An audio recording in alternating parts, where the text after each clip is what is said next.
ওয়ালাইকুম রহমতুল্লাহি ওয়া বারাকাতু। যারা নতুন বিদেশে আসতে চান, আজকের এই ভিডিওটা শুধু তাদের জন্য যে যে যে কোনো কান্ট্রিতে আপনি যান, প্রথমত হচ্ছে সেই কান্ট্রির ভাষা না বোঝাটা হচ্ছে মুশকিল। দ্বিতীয় কথা হচ্ছে কাজ না জানলে বিদেশে আসাটা যে কত বড় ভুল আর কত বড় বোকামি, এটা বলার বাহিরে। কাজ না এক হলো আপনার প্রথমত ভাষা জানেন না, দ্বিতীয়ত হচ্ছে আপনার কাজ জানে না। কাজ জানা থাকলে ভাষাটা না পারলেও সমস্যা হয় না। তো আজকে চলেন একটা জিনিস আপনাদেরকে দেখায়। বিষয়টা হচ্ছে, ধরেন এই দোকানে আমি চাকরি করি, এগুলো হচ্ছে কম্বল, পুরাতন কম্বল। এই দোকানে আমি চাকরি করি। তো এই যে কাজ, এই যে একটা কম্পিউটার দেখতেছেন আপনারা সবাই, এই কম্পিউটারের কাজটা হয়েছে আপনার যে কোনো একটা কাস্টমার আসলে ওইখানে যে উপরে আছে নাম্বার দিতে হয়, তারপরে ওইখানে নতুন থাকলে নাম, আর যদি পুরান থাকে তাহলে তো অবশ্যই কাস্টমার নাম লেখা থাকবে। তারপরে ওইটা হয়েছে, এই কোডটা হয়েছে যে আপনার কোন কোডটা, বা পাঞ্জাবির কোড কোনটা, কম্বলের কোড কোনটা, এরকম যেমন এরকমভাবে বুকরাও আসবে। যে দেখতেছেন কম্বল, এগুলো সবগুলো হয়েছে ওয়াশ করা।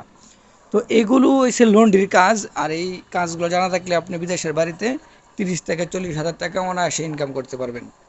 তো আপনি যদি প্রথমত কাজ না জানেন, প্রথম সমস্যাটা হয়েছে এটা যে কাজ না জানেন, না জানলে কী হইব, মানে এক হলো ভাষা বুঝবেন, দ্বিতীয়ত হচ্ছে আপনি কাজ জানেন না। তো কাজ না জানলে আপনার বিদেশের বাড়িতে আইসা কি করবেন, খালি মানে হা করে তাকায় থাকবেন।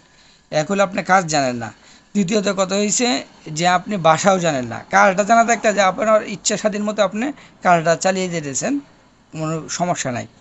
আর দ্বিতীয়ত কথা হয়েছে যে আপনার মনে করেন যে এই যে কম্পিউটার আছে, পাশাপাশি একটু কম্পিউটার জানা থাকলে, বা মনে করেন যে লন্ড্রির দোকানের অবস্থায় এরকম কম্পিউটার থাকলে, অনেক দোকান আছে এটা কম্পিউটার নাও থাকতে পারে, ঠিক আছে।